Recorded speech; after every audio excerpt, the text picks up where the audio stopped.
So this is the Game Boy port of the NES game King of the Ring. It's not good. The graphics are okay at times. They're kind of hit and miss. The controls are decent, but there's just no reason to really go back and play this. For the Game Boy version, The Undertaker and Bam Bam Bigelow were removed, and that's just kind of a bad thing. I wish they had taken somebody else out, but maybe at the time they felt these were more popular characters than, Bam Bam Bigelow and The Undertaker.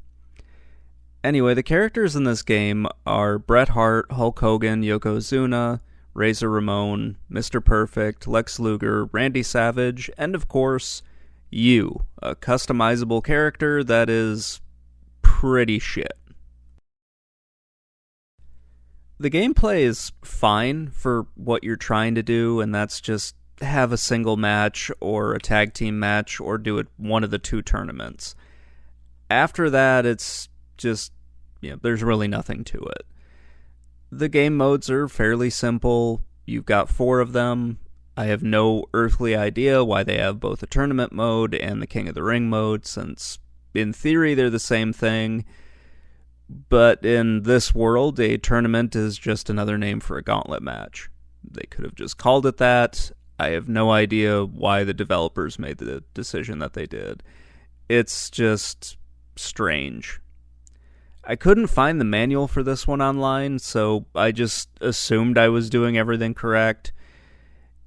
It's just a really bad port of a pretty average game. There's really nothing more to it. I'm guessing the cartridge wasn't big enough to have all the characters on there, which is understandable, but at the time this did have quite a few game modes when you look at the other Game Boy games at the time.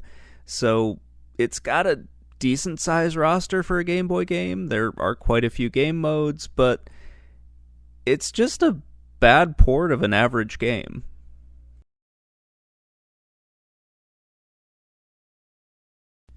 For the most part, the graphics are okay for a Game Boy game that was released in the early 90s. This is one of the black and white games, so you're not gonna see a whole lot. There are times when the graphics are pretty frickin' boring, especially with the crowd. It's just a static image. There's really not a whole lot to talk about here. The wrestlers are all pretty much the same, except for Yokozuna. The ring looks fine.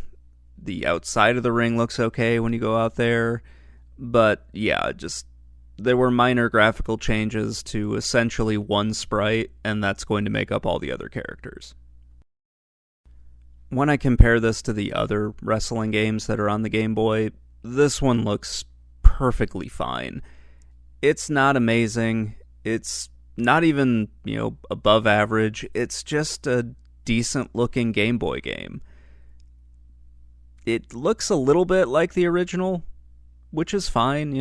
I didn't mind the look of King of the Ring on the NES, so I don't have a huge issue with everything here. Just some of the graphics are just kind of boring at times. There's really not anything else I can say about this.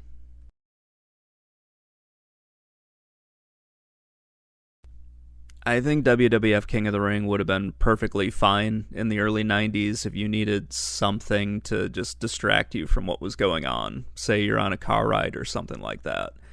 Now it's just kind of a forgettable Game Boy game. There's nothing really remarkable about it, but there's really nothing terrible about it either. It's just one of those games that is perfectly fine. The controls work pretty well, the graphics are hit and miss, and there's quite a few game modes that you can play.